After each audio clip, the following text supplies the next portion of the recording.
Chapitre 26.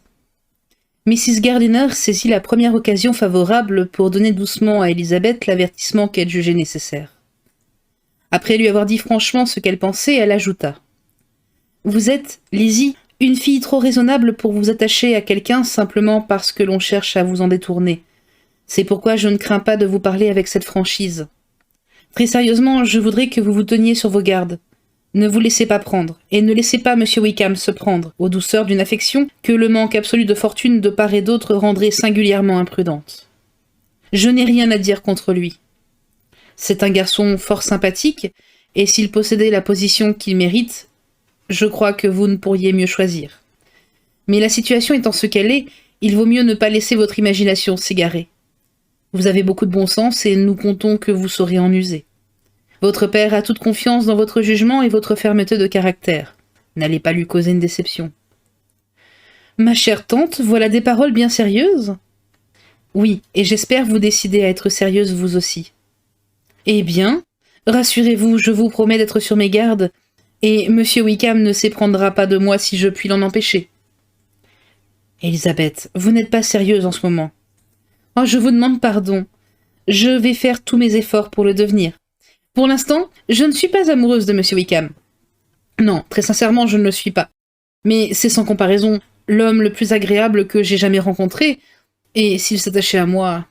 Non, décidément, il vaut mieux que cela n'arrive pas. Je vois quel en serait le danger. Oh, c'est horrible, monsieur Darcy. L'estime de mon père me fait grand honneur et je serais très malheureuse de la perdre. Mon père, cependant, a un faible pour M. Wickham. En résumé, ma chère tante, je serais désolée de vous faire de la peine, mais puisque nous voyons tous les jours que les jeunes gens qui s'aiment se laissent rarement arrêter par le manque de fortune, comment pourrais-je m'engager à me montrer plus forte que tant d'autres en cas de tentation? Comment, même, pourrais-je être sûre qu'il est plus sage de résister? Aussi, tout ce que je puis vous promettre, c'est de ne rien précipiter, de ne pas me hâter de croire que je suis l'unique objet des pensées de M. Wickham. En un mot, je ferai de mon mieux. Peut-être serait-il bon de ne pas l'encourager à venir aussi souvent. Tout au moins pourriez-vous ne pas suggérer à votre mère de l'inviter. Comme je l'ai fait l'autre jour, dit Elisabeth, qui sourit à l'allusion. C'est vrai, il serait sage de m'en abstenir. Mais ne croyez pas que ces visites soient habituellement aussi fréquentes. C'est en votre honneur qu'on l'a invité si souvent cette semaine. Vous connaissez les idées de ma mère sur la nécessité d'avoir continuellement du monde pour distraire ses visiteurs. En toute sincérité, j'essaierai de faire ce qui me semblera le plus raisonnable. Et maintenant, j'espère que vous voilà satisfaite. Sur la réponse affirmative de sa tante, Elisabeth la remercia de son affectueux intérêt, et ainsi se termina l'entretien. Exemple bien rare d'un avis donné en pareille matière sans blesser le personnage qui le reçoit.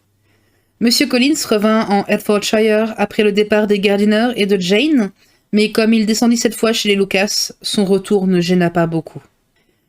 Mrs. Bennet.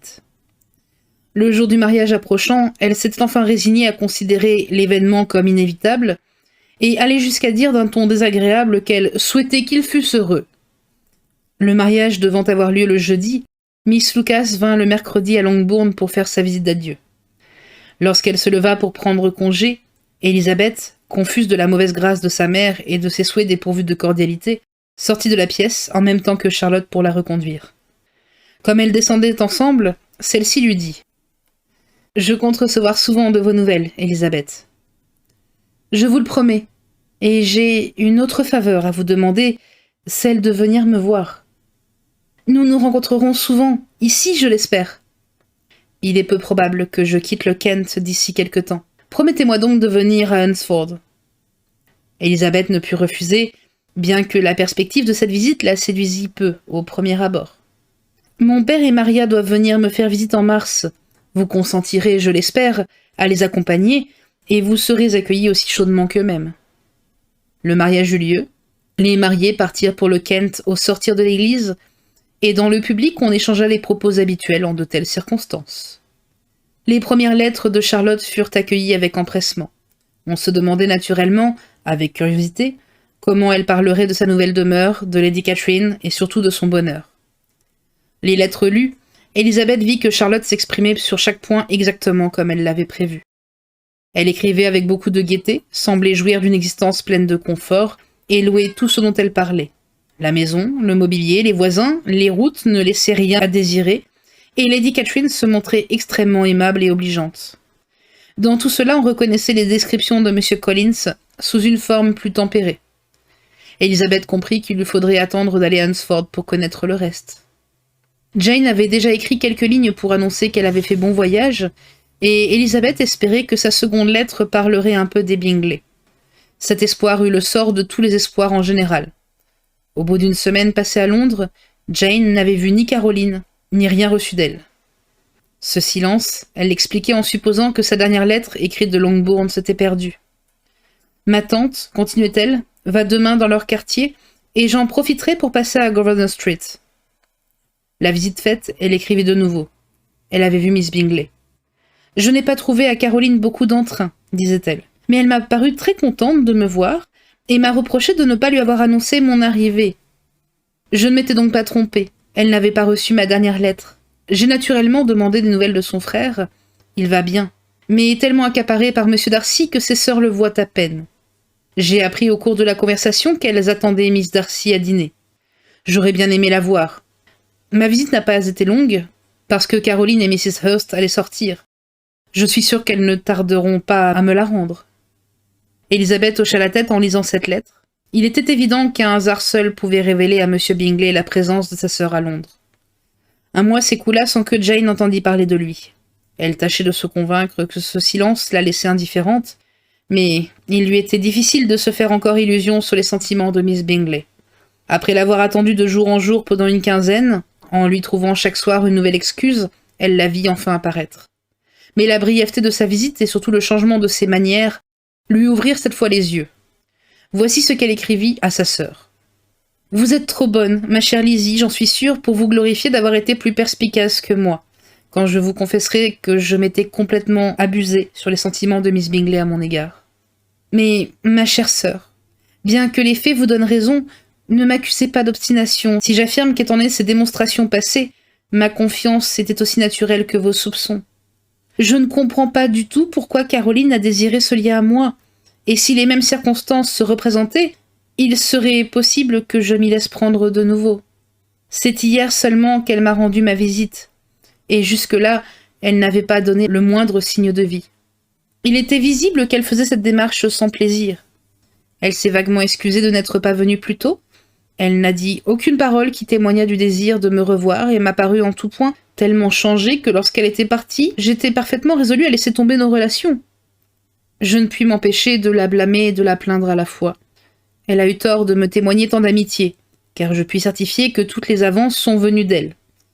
Mais je la plains, cependant, parce qu'elle doit sentir qu'elle a mal agi et que sa sollicitude pour son frère en est la cause.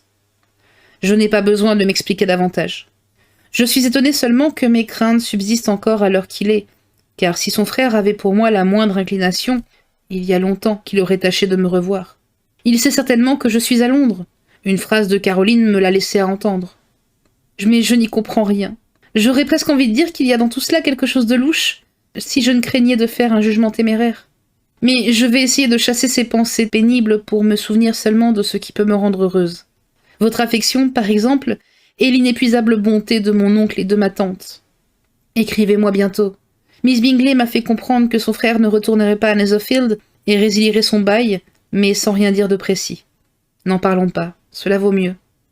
Je suis très heureuse que vous ayez de bonnes nouvelles de vos amis de Hunsford. Il faut que vous alliez les voir avec Sir William et Maria. Vous ferez là-bas, j'en suis sûre, un agréable séjour. À vous, affectueusement. » Cette lettre causa quelque peine à Elizabeth, mais elle se réconforta bientôt par la pensée que Jane avait cessé d'être dupe de Miss Bingley. Du frère, il n'y avait plus rien à espérer. Un retour à ses premiers sentiments ne semblait même plus souhaitable à Elizabeth, tant il avait baissé dans son estime. Son châtiment serait d'épouser bientôt Miss Darcy, qui, sans doute, si Wickham avait dit la vérité, lui ferait regretter amèrement ce qu'il avait dédaigné. À peu près vers cette époque, Mrs. Gardiner rappela à sa nièce ce qu'elle lui avait promis au sujet de Wickham et réclama d'être tenue au courant. La réponse que fit Elizabeth était de nature à satisfaire sa tante plutôt qu'elle-même.